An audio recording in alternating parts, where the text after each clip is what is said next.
ভারতের সবচেয়ে লম্বা ট্রেন রুট। এক দেশ জুড়ে যাত্রা। ভারতের বিশাল রেল নেটওয়ার্ক দেশের এক প্রান্ত থেকে অন্য প্রান্তে যাতায়াতের সুবিধা করে। এই বিশাল নেটওয়ার্কের মধ্যে অনেক দীর্ঘ দূরত্বের ট্রেন রুট রয়েছে।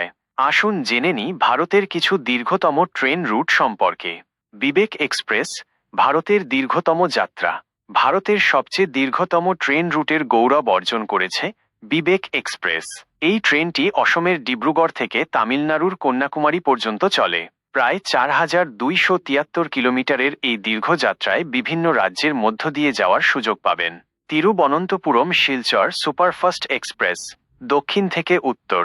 দক্ষিণ ভারতের তিরুবনন্তপুরম থেকে উত্তর পূর্ব ভারতের শিলচর পর্যন্ত চলে এই সুপারফাস্ট এক্সপ্রেস। প্রায় 3932 কিলোমিটারের এই দীর্ঘ যাত্রায় ভারতের বিভিন্ন রাজ্যের মধ্য দিয়ে যাওয়ার সুযোগ পাবেন।